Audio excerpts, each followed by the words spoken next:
Selamat pagi, hari ini adalah Jumat, tanggal 13 Juni tahun 2025. Kita bersama akan merenungkan firman Tuhan dari Ibrani 4 ayat 14 sampai Ibrani 5 ayat ke-10. Ibrani pasal 4 ayat 14 sampai pasal 5 ayat 10. Demikianlah firman Tuhan. Karena kita sekarang mempunyai imam besar agung, yang telah melintasi semua langit, yaitu Yesus, Anak Allah, baiklah kita teguh berpegang pada pengakuan iman kita. Sebab imam besar yang kita punya, bukanlah imam besar yang tidak dapat turut merasakan kelemahan-kelemahan kita. Sebaliknya sama dengan kita, ia telah dicobai, hanya tidak berbuat dosa. Sebab itu marilah kita dengan penuh keberanian menghampiri tahta kasih karunia, supaya kita menerima rahmat dan menemukan kasih karunia untuk mendapat pertolongan kita pada waktunya.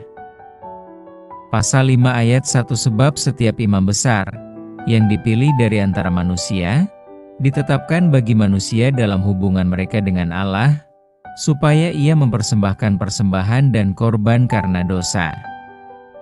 Ia harus dapat mengerti orang-orang yang jahil dan orang-orang yang sesat, karena ia sendiri penuh dengan kelemahan, yang mengharuskannya untuk mempersembahkan korban karena dosa, bukan saja bagi umat, tetapi juga bagi dirinya sendiri.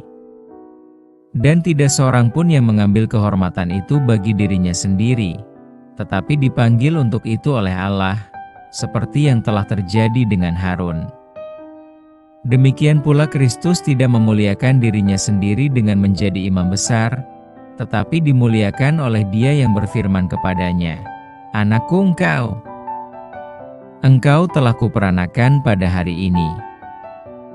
Sebagaimana firman-Nya dalam suatu nas lain, "Engkau adalah imam untuk selama-lamanya, menurut peraturan Melkisedek." Dalam hidupnya sebagai manusia, ia telah mempersembahkan doa dan permohonan dengan ratap tangis dan keluhan kepada Dia, yang sanggup menyelamatkannya dari maut, dan karena kesalehannya ia telah didengarkan. Dan sekalipun ia adalah anak, ia telah belajar menjadi taat dari apa yang telah dideritanya. Dan sesudah ia mencapai kesempurnaannya, ia menjadi pokok keselamatan yang abadi bagi semua orang yang taat kepadanya. Dan ia dipanggil menjadi imam besar oleh Allah, menurut peraturan Melkisedek. Dengan tema, belajar taat seumur hidup. Di dunia pendidikan ada istilah pembelajaran seumur hidup. Artinya, proses belajar yang dilakukan terus-menerus seumur hidup. Hal itu disertai kerelaan dan motivasi diri. Yesus Kristus belajar menjadi taat kepada Bapa. Di pasal 5 ayat 7-8. Hal ini ditegaskan penulis setelah penjelasan bahwa Kristus adalah imam besar yang dipilih dan diangkat oleh Allah. Di pasal 5 ayat 1 sampai ayat 4 dan 6. Hal ini persis sama seperti pengangkatan imam besar yang terjadi dalam tradisi perjanjian lama. Jabatan yang diberikan Allah secara turun-temurun dari suku Lewi. Tugasnya adalah mempersembahkan korban untuk pengampunan dosa dan melayani umat Allah. Namun imam besar itu adalah orang yang lemah, sehingga harus memberi persembahan kurban penghapus dosa atas dirinya sendiri. Di pasal 5 ayat 2-3. Penulis surat Ibrani ingin menegaskan bahwa Yesus Kristus adalah imam besar. Namun ada keunikan yang membedakan dengan imam besar lainnya, yaitu Kristus telah menjadi taat dalam penderitaan yang dialaminya, di ayat 7-8.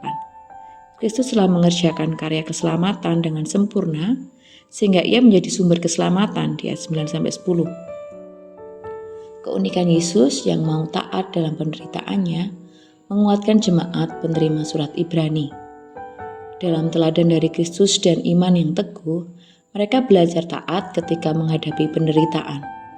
Dengan belajar taat, fokus hidup kepada Allah menjadi terpola, teratur, bahkan menjadi perilaku yang secara spontan keluar dari dalam hati, hingga menjadi kebiasaan baik. Sebagai pengikut Kristus, kita diingatkan untuk senantiasa belajar taat atau membiasakan diri dalam ketaatan kepada Allah. Ketaatan ini terwujud dalam tindakan yang terpola dan teratur, dan seharusnya menjadi target dalam kehidupan setiap pengikut Kristus. Mari kita sadari bahwa proses belajar taat itu adalah proses sepanjang hidup kita dalam mengikut Yesus yang harus kita tekuni sampai hembusan nafas terakhir.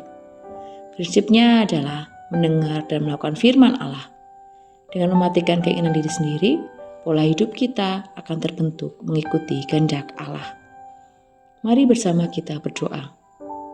Selamat pagi ya Bapa, kami sungguh mengucap syukur untuk firman-Mu yang boleh menyapa kami di pagi hari ini.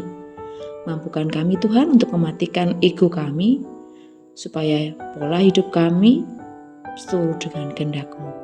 Mampukan kami sampai di akhir hidup nanti, kami terus boleh menekuni firman-Mu, mendengar firman-Mu, membaca firman-Mu, dan melakukannya dalam kehidupan kami sehari-hari. Biarlah kedekatan kami boleh menjadi proses sepanjang hidup kami. Terima kasih ya Bapa, di dalam nama-Mu kami berdoa dan mengucap syukur. Haleluya. Amin. Selamat beraktivitas, Tuhan Yesus memberkati.